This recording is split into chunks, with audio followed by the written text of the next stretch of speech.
नमस्कार, मैं हूं बजरंगी विश्वकर्मा। इस समय मैं मौजूद हूं चिकनहवा ढाला पे। यहाँ पे जो राजनीतिक मुद्दा पड़ा हुआ है वर्षों से, ये पुल के बारे में मैं यहाँ के युवाओं से आज पूछना चाहूँगा कि आखिर ये पुल क्यों अधूरा पड़ा हुआ है। क्या नाम है आपका भैया?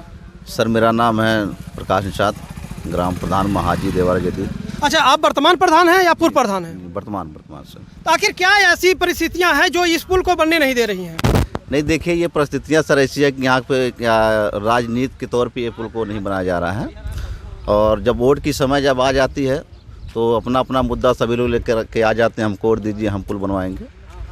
तो सबका ही विचारधारा चल रही है। तो ये कब से चल रही है? ये सर सन 2007-8 से चल रहा है। तो आप लोग इसके लिए क्या क्या किए हैं? हम इसके लिए धरना प्रदर्शन किए हैं, ज्ञापन दिए हैं, और एसडीएम साहब को कई बार घिराव भी किए हैं। बस आश्वासन मिला यही है कि बन जाएगा बन जाएगा। यहाँ के जनप्रतिनिधियों द्वारा क्या उठाया गया है कदम? यहाँ के जनप्रतिनिधियों द्वारा उठाया गया है यही कि हमको वोट दीजिए हम पुल बनवा देंगे। मान लीजिए अभी वर्तमान में माननीय सांसद दिनेश लाल निरहुआ जी आए थे, और उन्हें हम लोगों ने वोट दिया।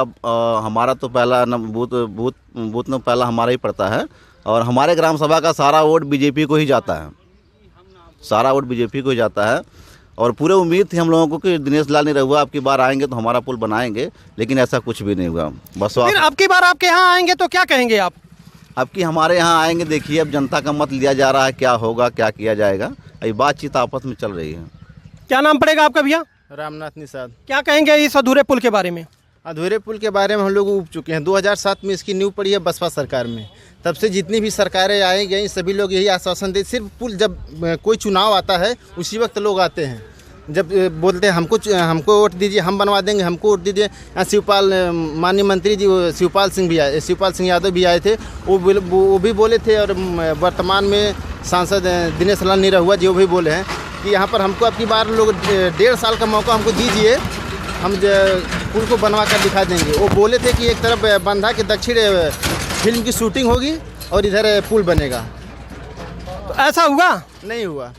हम लोग पूरी तरह से निराश हुए। हम लोग बहुत उम्मीद लगाए थे कि अब की बार बन जाएगा, लेकिन ये हुआ नहीं, पुल नहीं बन पाया। अब की बार चुनाव में क्या उम्मीद है आपकी?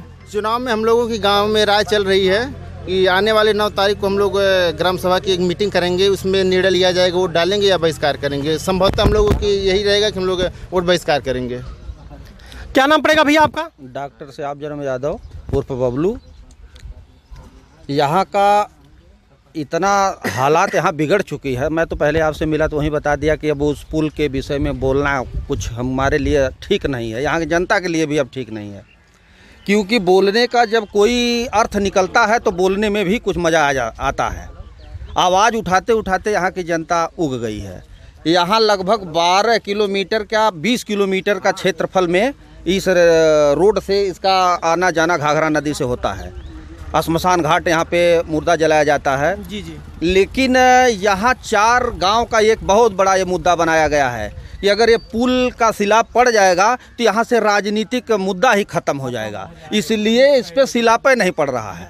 अब मेन अर्थ ये आ गया है कि अगर इस पुल का जो है पूर्ण रूप से निर्माण हो जाएगा तो फिर राजनीति खत्म हो जाएगी। इसलिए देवरांचल की ये धरती है, अति पिछड़ा इलाका है, इसलिए जनता को बेवकूफ़ बना करके केवल ठगा जा रहा है, वोट लेने का काम हो रहा है। बाकी ये डिवाइडर इसी तरीके से पड़ा है। इतनी बड़ा मुद्दा जो आया देश में, प्रधानमंत्री जी, मुख्यमंत्री जी, यहाँ के मंत्री सांसद सब सॉल्व हो जा रहा है, लेकिन क्या कारण है? हम लोगों को ये देवारे के नाम पे ठगा जा रहा है, और बैक एरिया के वजह से जो है कि हमको भुच्चड़ समझा जा रहा है। आखिर पुल क्यों नहीं इसका निर्माण हो रहा है? अब की बार चुनाव में आप जनप्रतिनिधियों से क्या उम्मीद रखेंगे?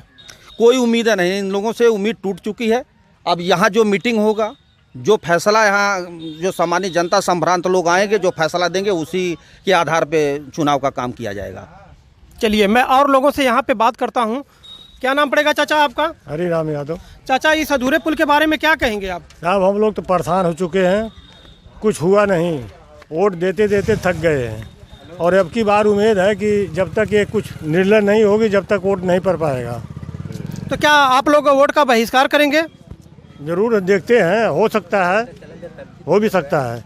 जब कोई नहीं सुनवाई हम लोगों को होगी तो क्या होगा, यही होगा। तो ये थी अधूरे पुल का कहानी। यहाँ पे जैसे कि बरसों से ये अधूरे पुल के बारे में लोग राजनीतिक मुद्दा बना के आते हैं और जाते हैं। इसी मुद्दे के लेके आज हम फिर इकट्ठा हुए थे अपने साथियों के साथ, फिर दोबारा इस मुद्दे पे आते हैं। तब तक के लिए धन्यवाद।